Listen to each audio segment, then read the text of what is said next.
Assalamualaikum warahmatullahi wabarakatuh. Selamat pagi dan semangat pagi. Selamat datang pada diskusi publik webinar series Evaluasi Pemberantasan Korupsi Sektor Sumber Daya Alam seri yang kedua. Dengan tajuk Penataan Ulang Kebijakan dan Regulasi Sumber Daya Alam di Indonesia, Ragam Masalah dan Pembelajaran.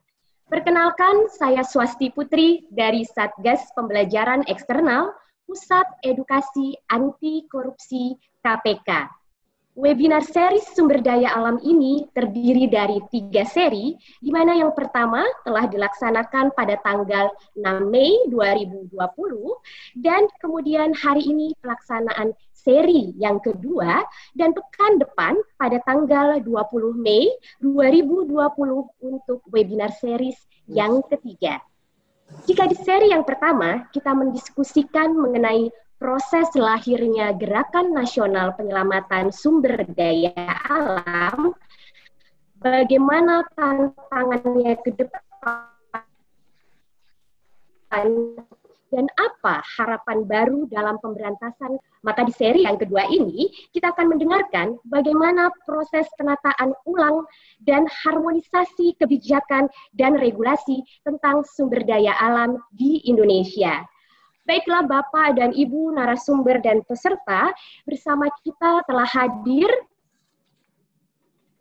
narasumber kita yang sudah siap untuk memaparkan materinya di pagi hari ini dan akan dipandu oleh Bapak Eko Cahyono dari Sajopyo Institute. Sebelum kita mulai kegiatan kita pada pagi hari ini, bersama kita telah hadir Direktur Penelitian dan Pengembangan KPK, Bapak Wawan Wardiana, yang akan menyampaikan sambutannya sebelum kita memulai diskusi publik kita pada pagi hari ini. Kepada Bapak Wawan, kami persilahkan. Oke. Assalamualaikum warahmatullahi wabarakatuh. Waalaikumsalam warahmatullahi wabarakatuh. Untuk kita semua, mudah-mudahan kita semua dalam keadaan sehat walafiat. Khususnya Prof. Maria, terima kasih sudah hadir. Pak Bambang, Sekjen KLHK, terima kasih sudah hadir. Pak Muhammad Ramdan dari Fakultas Hukum UI, terima kasih sudah hadir. Termasuk teman saya juga nih, Pak Eko sama Mas Mumu, terima kasih sudah hadir juga. Dan Bapak dan Ibu sekalian, serta webinar terkait dengan sumber daya alam ini. Yang perlu kita pahami terlebih dahulu bahwa memang SDA ini sudah menjadi sektor yang diperhatikan oleh KPK. Bahkan sejak 2009 kita sudah mulai sebetulnya. Kenapa? Karena memang sumber daya alam ini punya kontribusi yang sangat besar kepada negara ini. Baik itu dari segi penerimaan, baik itu dari segi penerimaan pajak maupun non-pajak gitu di situ, atau juga penyerapan tenaga kerja. Data yang kalau tidak salah saya dapatkan itu kurang lebih 37 sampai 40 juta orang terlibat di dalam pengerjaan di sumber daya alam ini. Jadi sangat signifikan sekali kontribusi sumber daya alam terhadap negara kita. Oleh sebab itu, sejak 2009, maka KPK lewat Kedeputian Pencegahan, ikut serta bagaimana mencegah gitu kan, ya, tindak pidana korupsi yang ada di KPK ini. Karena sudah 27 kurang lebih 27 kasus itu sudah ditangani oleh KPK. Khususnya terkait di bidang kehutanan gitu kan setiap ini. Nah, Bapak dan Ibu sekalian, kontribusi yang sangat besar tadi ternyata kalau kita lihat itu masih banyak ragamnya permasalahan-permasalahan yang ada di dalam pengelolaan sumber daya alam ini. Apakah itu termasuk eksternalitas lingkungan, ketimpangan dan pelanggaran hak, gitu kan sih. Dan yang paling besar di dalam sumber daya alam, musuh yang paling besar di dalam sumber daya alam ini adalah ya tindak pidana korupsi, gitu kan sih.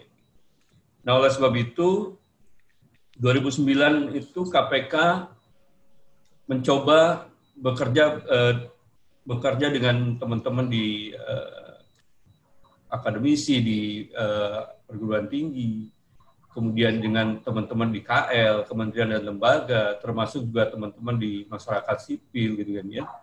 Itu membentuk sebuah gerakan. Kenapa disebut gerakan ya? Karena kita bareng-bareng gitu kan sini, bukan hanya KPK saja. Itu membuat sebuah gerakan yang namanya gerakan bagaimana penyelamatan sumber daya alam, gitu kan ya, atau yang kita kenal dengan GNP SDA itu sendiri. Nah, di dalam GNP SDA sendiri kita mencoba tadi bekerja sama dengan kurang lebih 27 KL dan 34 provinsi, termasuk teman-teman di masyarakat sipil, itu mencoba bagaimana memperbaiki tata kelola di sumber daya alam ini. Termasuk di dalamnya adalah compliance terhadap pelaku usaha tadi, ya, audit kepatuhannya, ini. Kemudian perbaikan sistem, koordinasi supervisinya, kemudian juga termasuk beberapa permasalahan-permasalahan di KL. Ini dengan teman-teman di KLHK khususnya, gitu kan ya. Selain pencegahan juga kita mencoba membantu juga teman-teman di KLHK bagaimana penegakan hukumnya, gitu kan ya, ini khususnya yang ada di kehutanan tadi.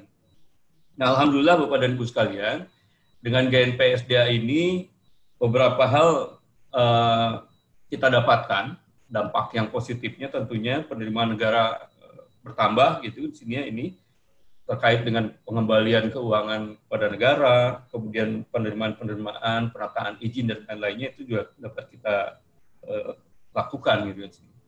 Lalu penataan terkait dengan izin tadi melalui CNC-nya yang kita kenal dengan clean and clear-nya gitu kan sini, yang kita tahu bahwa dulu kurang lebih ada 10.000 pengusaha di sumber daya alam ini, hanya 2.500 yang punya NPWP. Coba bayangin gitu kan ya.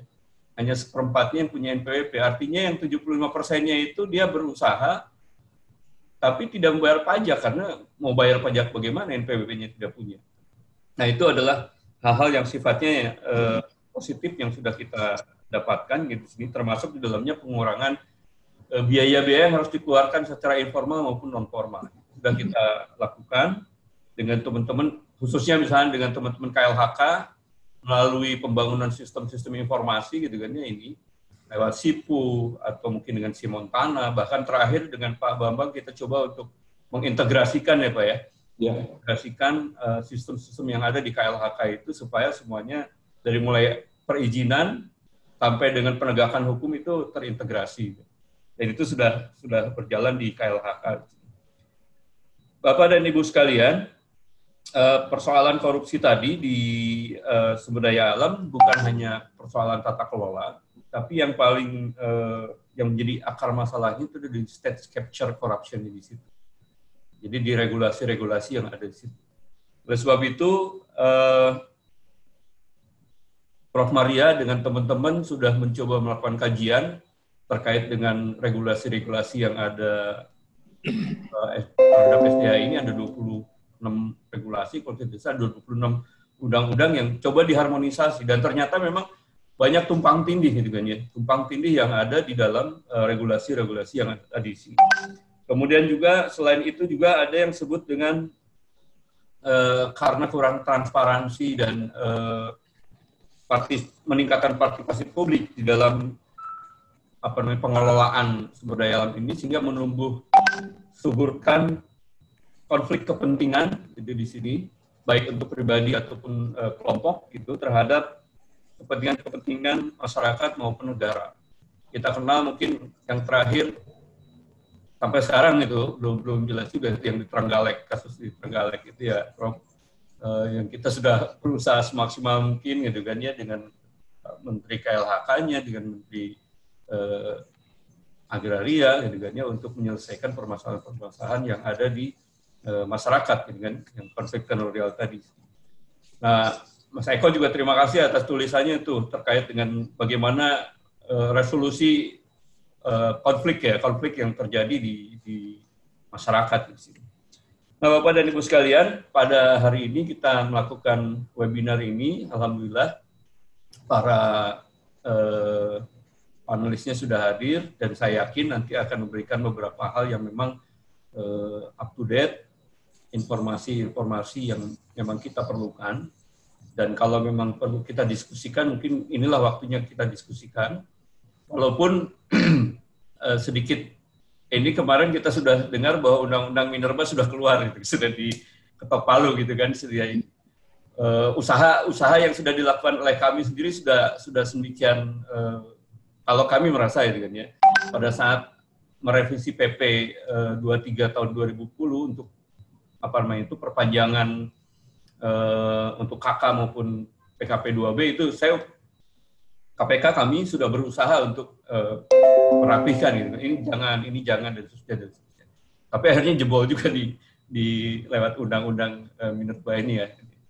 Nah, hari ini ada Prof. Maria, ada Pak Ramdan, kemudian ada Pak Bambang. Saya kira itu adalah kesempatan yang baik untuk kita semua untuk berdiskusi terkait dengan bagaimana pengelolaan sumber daya alam ini ke depan, gitu kan. Ini berkaca dari apa yang sudah kita lakukan di 10 tahun terakhir dengan gerakan nasional penyelamatan sumber daya alam ini.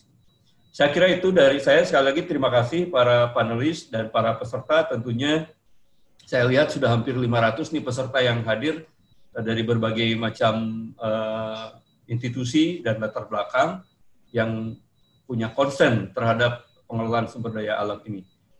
Sekali lagi terima kasih pada panelis dan para peserta. Selamat berseminar. Mudah-mudahan seminar ini bermanfaat bagi kita, khususnya karena ini bulan Ramadan. Sebaiknya kita niatkan untuk thalabul ilmi supaya mendapatkan pahala juga gitu. Selesai mendapatkan seminar. Terima kasih. Assalamualaikum warahmatullahi wabarakatuh. Waalaikumsalam. Assalamualaikum warahmatullahi wabarakatuh. Baik, terima kasih kepada Bapak Wawan Wardiana yang telah menyampaikan sambutan dan semangatnya kepada kita semua di pagi hari ini. Seperti yang kita ketahui bersama bahwa sumber daya alam merupakan isu yang sangat menarik untuk bisa kita diskusikan bersama.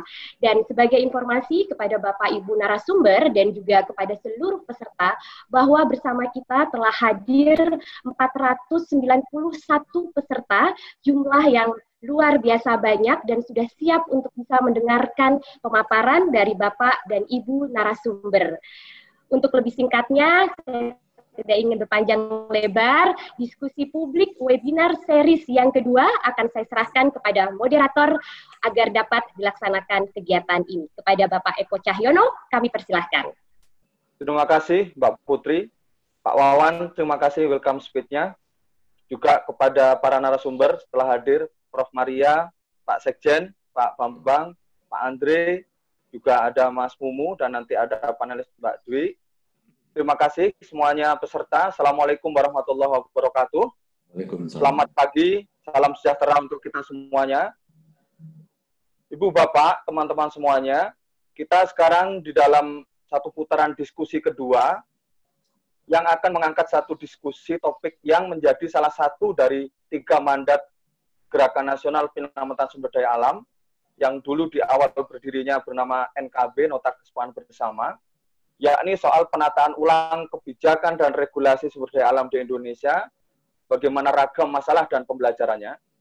Jika di seri pertama kemarin lebih banyak bicara pada soal kebijakan-kebijakan sumber daya alam dan limitasinya, maka pada hari ini kita akan mendiskusikan tentang bagaimana proses penataannya, yang di dalam naskah nota sintesis yang merekam 5 tahun perjalanan GNPSDA disebut sebagai harmonisasi kebijakan dan regulasi sumber daya alam.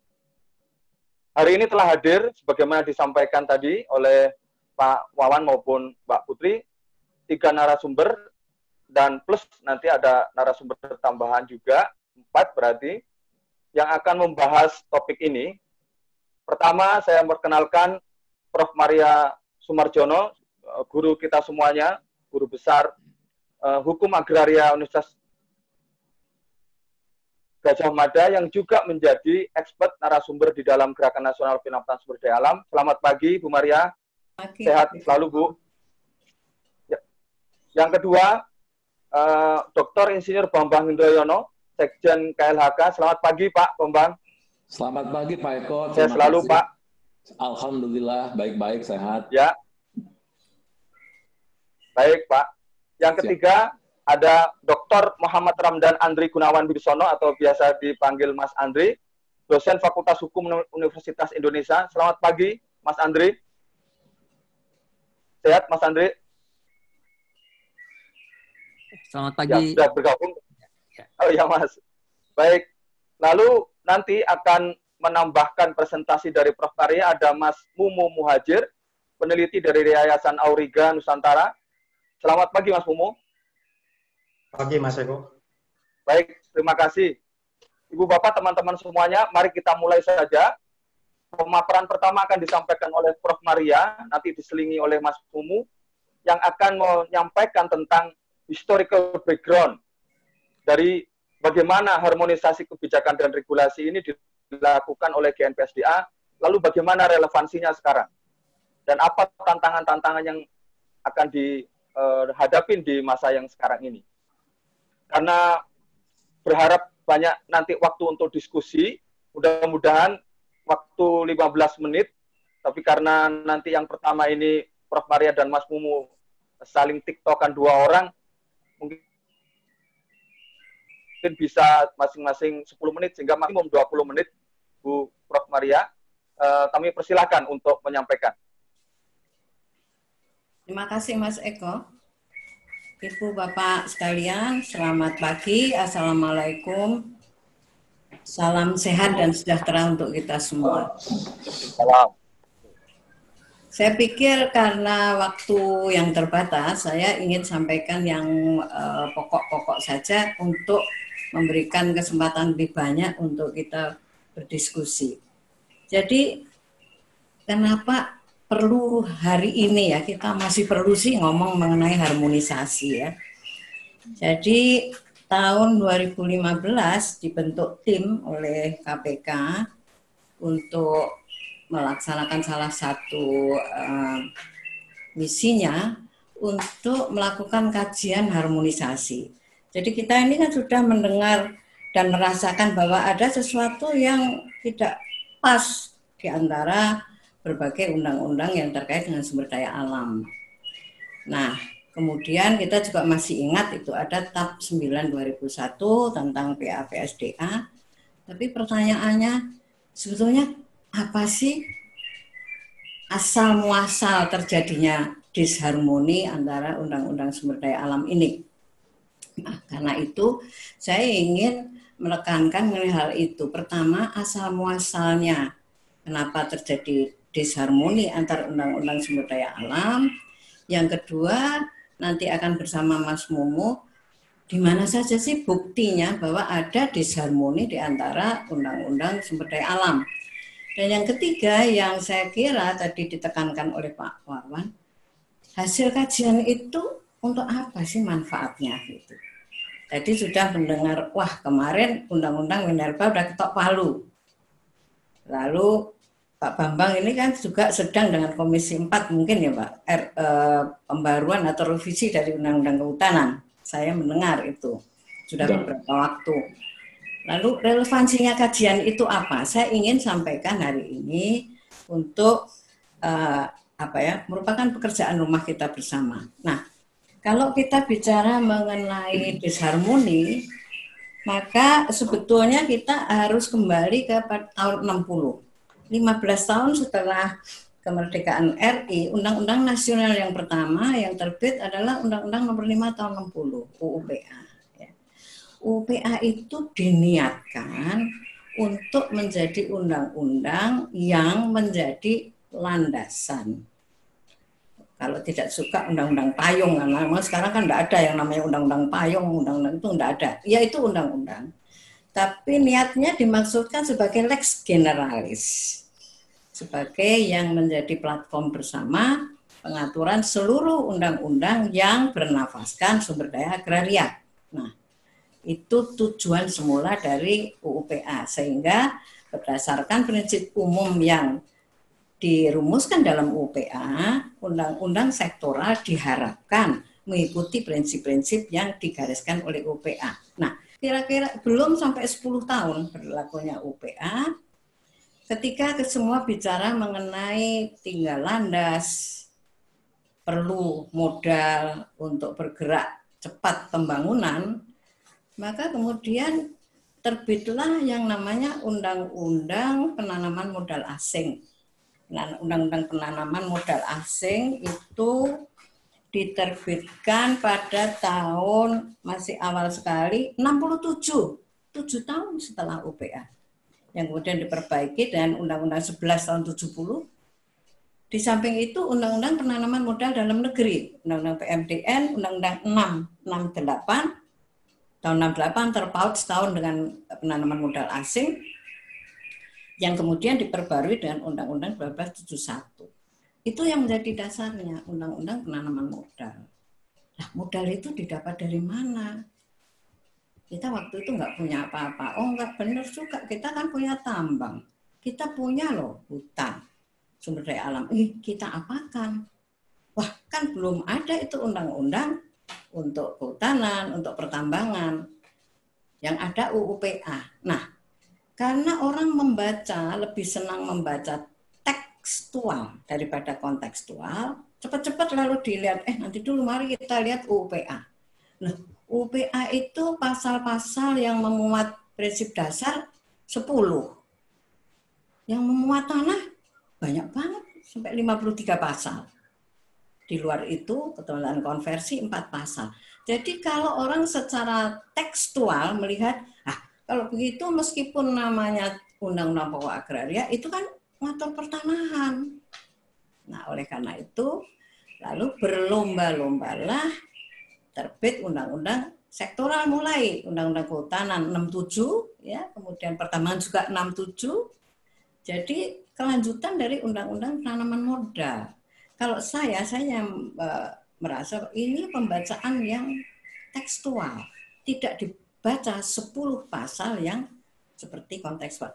Kenapa banyak mengenai tanah juga tidak bisa disalahkan begitu saja, karena pada saat penerbitan UPA yang sangat krusial dihadapi langsung itu adalah masalah pertanahan. Konflik itu belum terpikirkan, penanaman modal belum, lalu eksploitasi sumber daya alam apalagi. Jadi pada saat terbuat tahun 60 itu yang dilihat sebagai prioritas adalah pertanahan. Mengapa? Nanti yang lainnya itu harus tunduk kepada 10 pasal yang merupakan hal-hal yang paling mendasar atau paling prinsip. Nah, lanjut.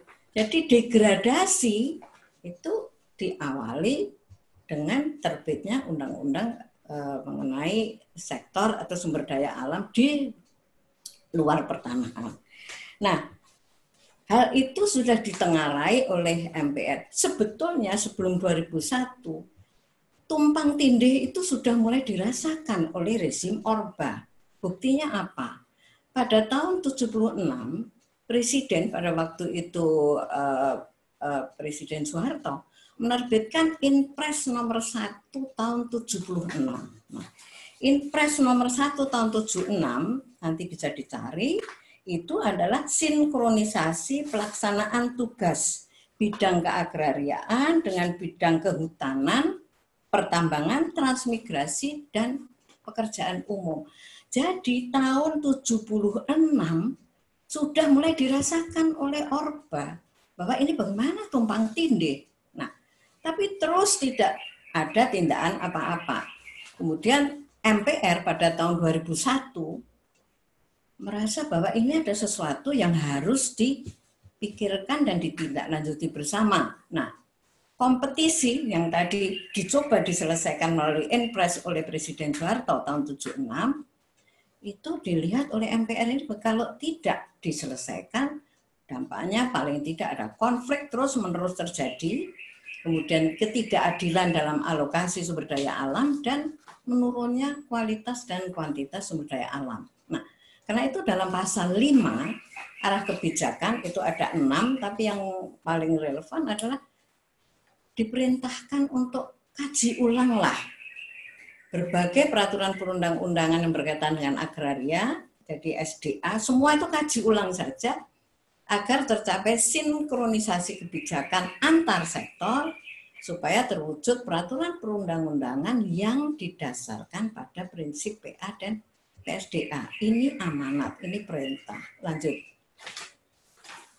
Kemudian selanjutnya pada pasal 7 itu ditetapkan tolong DPR dan Presiden segera tindak lanjuti ini.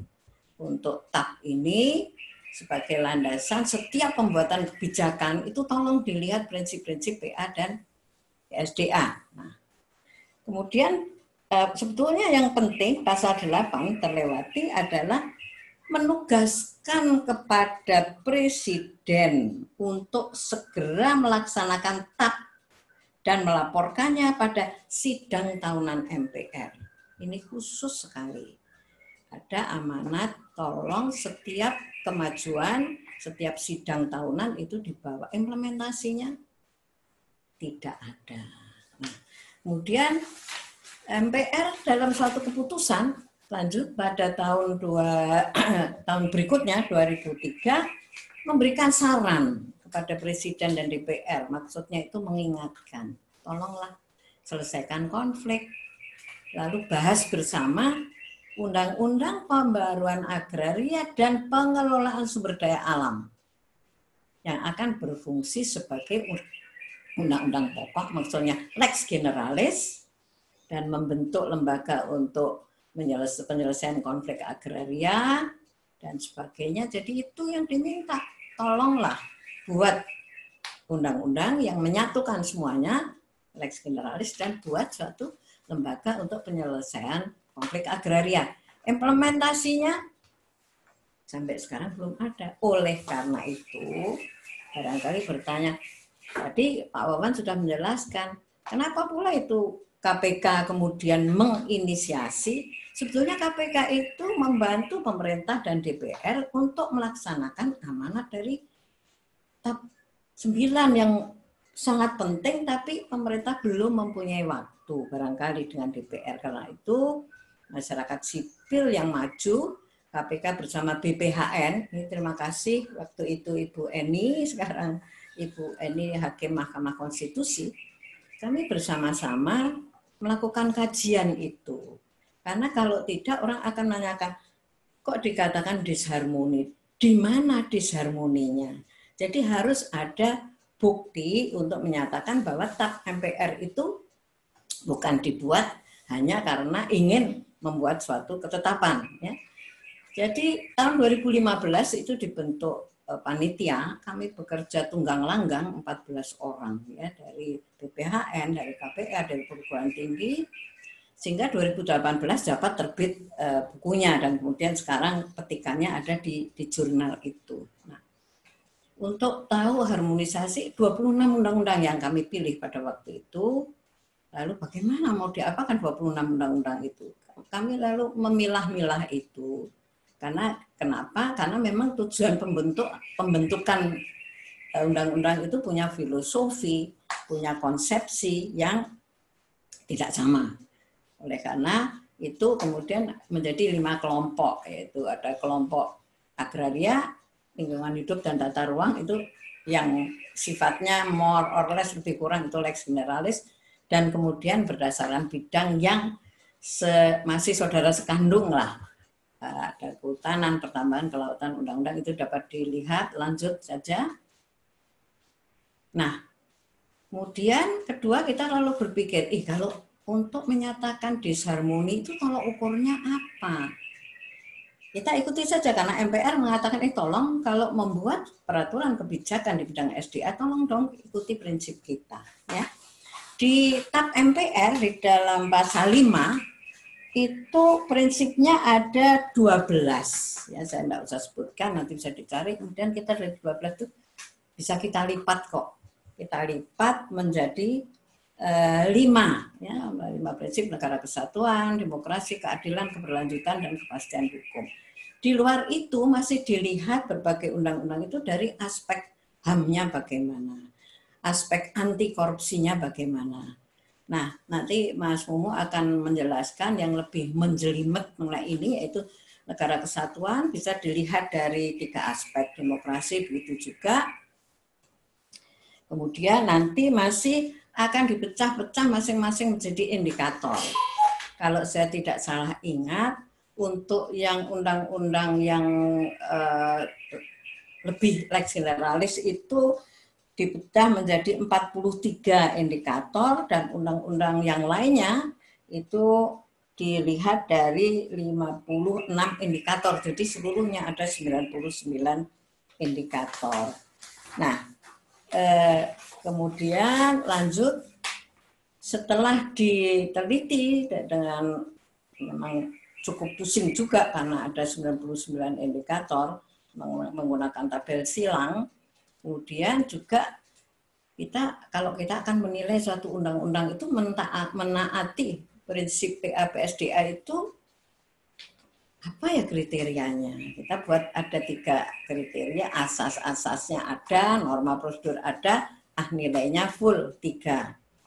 Kalau asas ada, norma ada, tapi tidak ada prosedurnya, wah itu sebagian saja memenuhi. Kalau hanya asasnya saja itu kurang memenuhi. Kalau tidak mengatur sama sekali itu tidak memenuhi. Nah, kemudian lanjut. Ini nanti ceritanya dari Mas Mumu saja. Kemudian lanjut. Nah, ini juga Mas Mumu. Nah, saya akan sedikit lanjut. Melihat ke analisis potensi tumpang tindih. Ini yang menarik. Ya. Saya akan ambil saja dari hak dan kewajiban para pihak. Ya. Kedua, potensi tidak harmonisnya perlindungan masyarakat hukum adat antar sektor. Nah, ini yang paling, karena sekarang RUU masyarakat adat juga sedang dimasuk ke prolegnas prioritas. Jadi saya ingin menyinggung ini. Coba kita lihat. Ini undang-undang dari undang-undang kehutanan. Ini Pak Bambang senyum aja karena ini yang buat kan bukan Pak Bambang nih. Jadi pasal 67 itu kalau kita lihat itu pasal yang paling paling rigid ya untuk mengatur mengenai masyarakat hukum adat itu seperti apa. Ada 5 kalau nggak salah. Harus masih dalam bentuk paguyuban, ada wilayahnya, punya pranata, ada peradilan adatnya, dan masyarakat masih memungut hasil hutan di sekitarnya 5. Terus ada lagi pasal yang mengatakan itu tolong dong diatur dalam Perda. Yang lain-lainnya itu enggak seperti itu. UPA itu hanya umum saja terbuka. 60 ya, belum ada. Ya, terus kalau ada, enggak ada itu apa sih kriterianya itu belum diatur oleh UPA. Nah, kalau kita lihat kemudian perkembangannya, Undang-Undang Desa. Undang-Undang Desa itu sudah mengikuti pasal 18B ayat 2 mengenai masyarakat hukum adat. Kemudian kalau kita lihat Undang-Undang Panas Bumi. Undang-Undang Panas Bumi itu tahun 2014. Itu tidak menyebut secara eksplisit loh masyarakat hukum adat sebagai pihak yang tanah ulayatnya kemungkinan digunakan untuk kegiatan untuk panas bumi, usaha di bidang panas bumi. Itu tidak ada. Kemudian Undang-Undang 2 2012 tentang pembangunan untuk kepentingan umum. Itu ganti kerugian untuk masyarakat hukum adat disamakan dengan masyarakat non-hukum adat. Nah ini kan kalau kita lihat, loh kok masing-masing sektor ini gimana sih ngatur mengenai masyarakat hukum adat dan hak, dalam hal ini hak ulayatnya. Ya. Ini satu contoh saja yang lebih mudah untuk kita pahami. Kemudian yang kewenangan, potensi tidak harmonisnya pengaturan antara perencanaan dan pemanfaatan. Coba aja kita lihat. Orang mohon izin lokasi, diberikan izin lokasi. Kalau dia akan berusaha di bidang HGU misalnya, ya harus minta ke Pak Bambang dulu dong. Kalau itu hutan negara, ya harus dilepaskan dulu dari kawasan hutan untuk menjadi tanah negara sehingga bisa dimohonkan HGU-nya. Ceritanya bisa kemudian setelah memperoleh izin, sudah memperoleh pelepasan kawasan hutan, memperoleh HGU, ternyata di situ juga ada izin pertambangan. Nah, masih diramaikan lagi ketika, loh, itu yang dilepaskan dari hutan negara itu bukan seluruhnya hutan negara loh. Itu sebagian adalah hutan dari masyarakat hukum adat, padahal sudah masuk di dalam area dari HGU. Nah, ini inilah perlunya ketika kita melihat bagaimana centang perenang itu harus dibenahi untuk selanjutnya. Lanjut.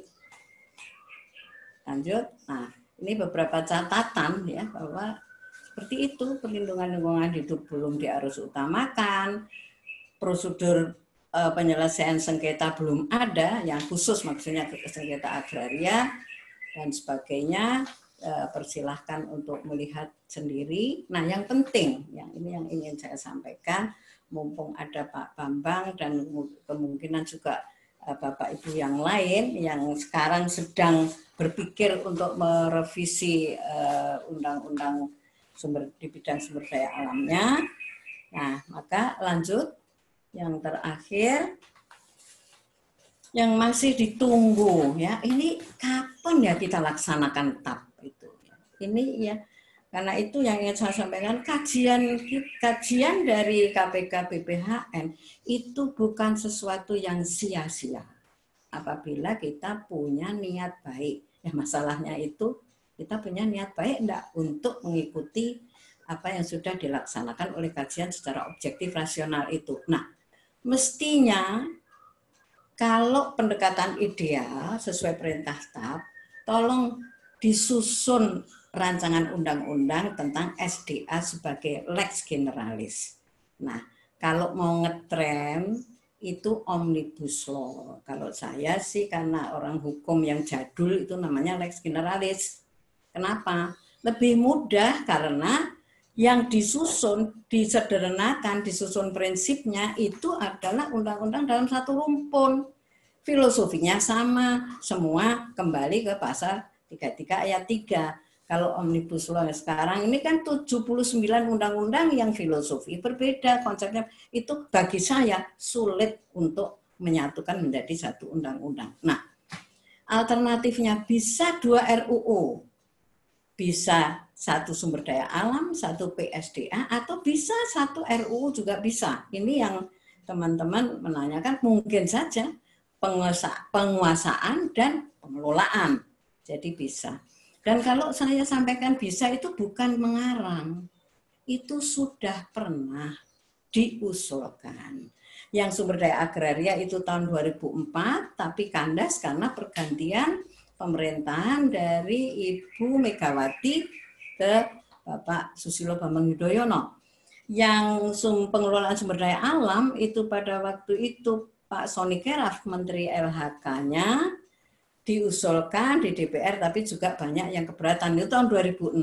Nah, lalu kalau pendekatan ideal, undang-undang sektoral, kehutanan, apakah panas bumi, minerba itu mestinya menyesuaikan dengan lex generalis ya.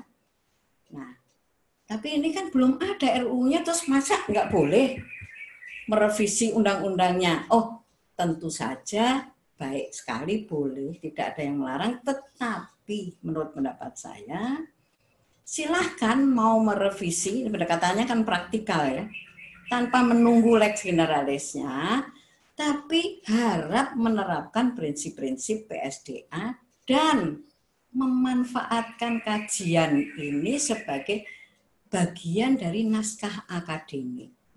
Alangkah anehnya jika suatu kebijakan, apakah itu revisi, apakah pembentukan baru, itu tidak dilengkapi dengan naskah akademik. Nah, manfaat dari kajian yang diterbitkan tahun 2018 itu dapat dijadikan bagian dari naskah akademik, karena di situ sudah mengkritisi kurangnya di demokratis itu di mana sih kehutanan itu, kurangnya NKRI di mana, kurangnya keberlanjutan, kurangnya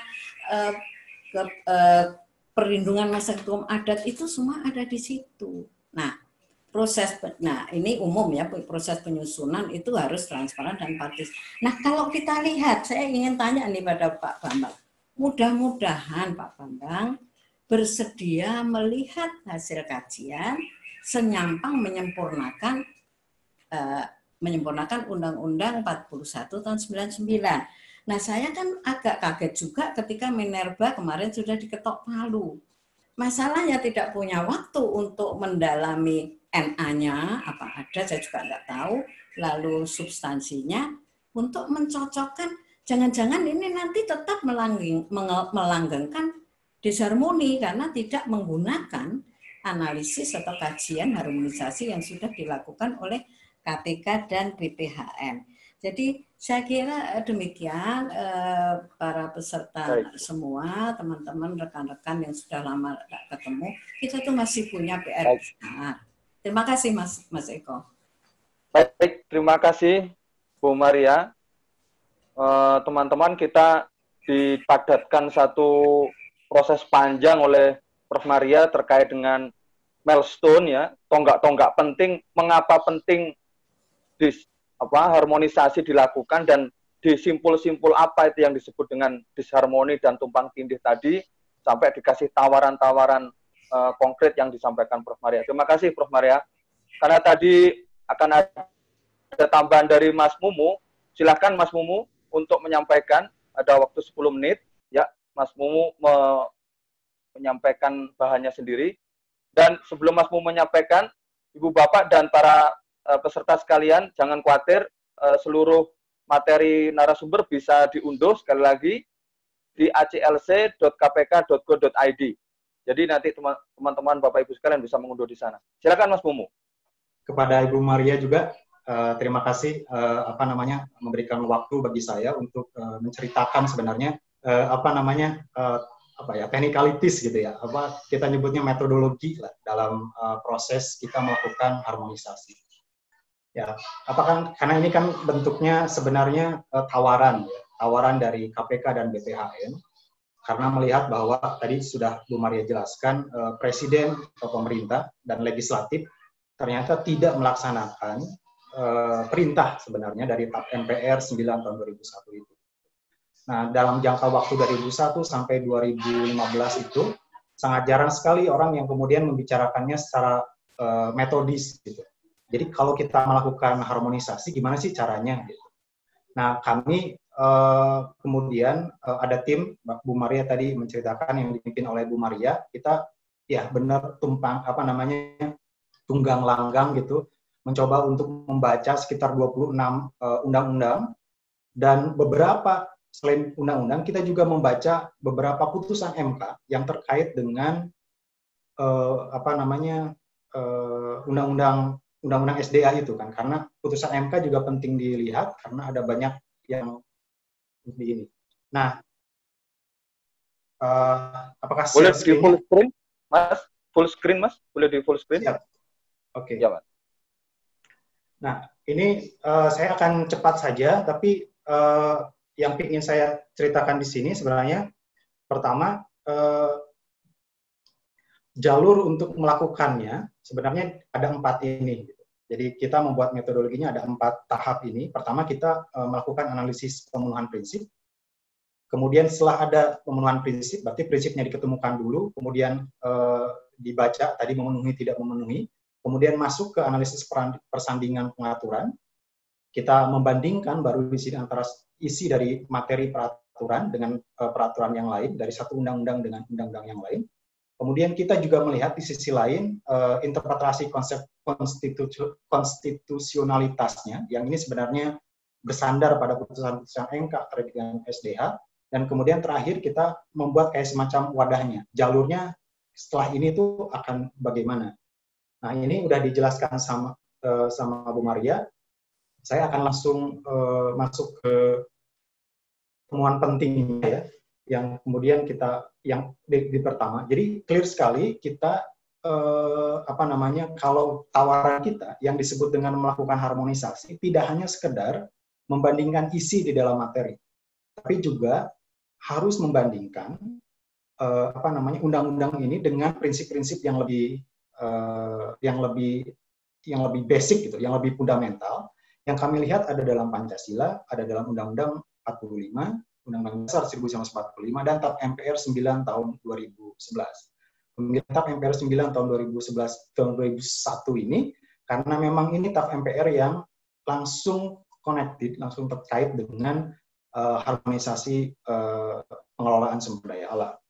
Nah, yang ini sebenarnya juga minggu kemarin sempat disinggung oleh Bu Bibitri ya, soal temuan penting dalam prinsip harmonisasi ini, karena ini menunjukkan bahwa yang ingin dilihat sebenarnya prinsip dari NKRI dan kepastian hukum dalam pemenuhan dalam prinsip di dalam undang-undang, dalam 26 undang-undang itu terlalu banyak. Dominannya adalah di dua hal itu, prinsip NKRI dan kepastian hukum. Sementara prinsip-prinsip lain, keadilan sosial, keberlanjutan, dan demokrasi itu rendah sekali, lebih rendah. Padahal yang kita tahu, undang-undang ini sebenarnya mengatur soal SDA, gitu, soal sumber daya alam. Jadi mungkin karena pengaruh ideologi, saya nggak tahu dari pasal 33 atau pasal 33 ayat 3 Undang-Undang Dasar 1945 terlalu kuat, sehingga pemerintah dan legislatif selalu mengatur lebih banyak soal prinsip NKRI dan kepastian hukum, ketimbang kemudian berbicara soal keberlanjutan, keadilan sosial, dan demokrasi, yang sebenarnya dalam era-era sekarang justru menjadi lebih penting. Kami memandang menjadi lebih penting untuk membicarakan soal keberlanjutan, keadilan sosial, dan demokrasi, ketimbang kemudian kita berbicara ansih soal NKRI dan kepastian hukum. Nah, demokrasi ini misalnya adalah keterbukaan informasi. Kemudian keadilan sosial ini pemerataan dalam distribusi ekonomi.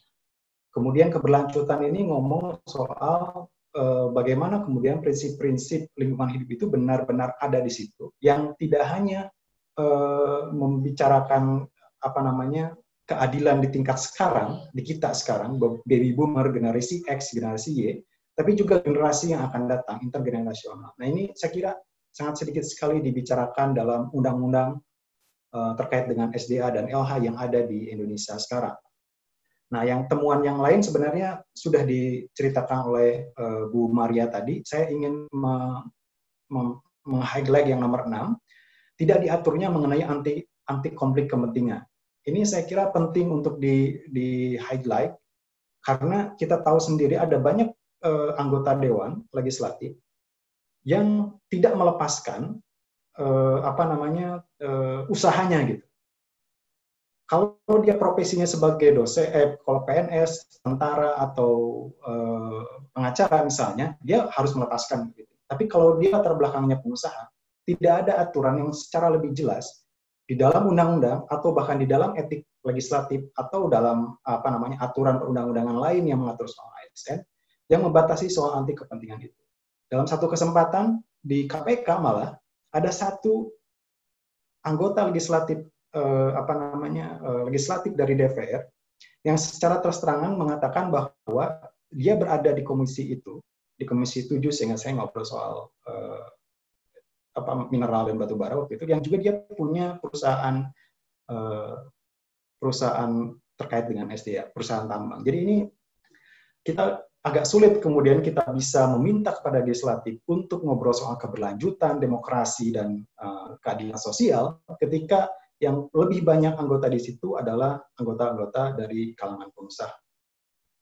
Nah, yang lain sebenarnya ini yang kemudian setelah ada proses pemenuhan terhadap prinsip, kami kemudian membandingkan materi dalam undang-undang. Saya tidak akan menceritakannya.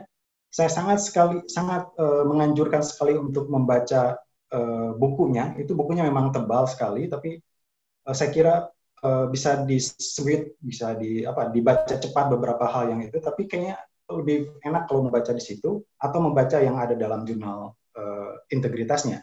Cuman saya misalnya yang ngebagi yang aspek kewenangan ini, yang izin di luar lokasi pemampatan ruang. Jadi ada beda antara undang-undang penataan ruang dengan undang-undang kehutanan. Gitu.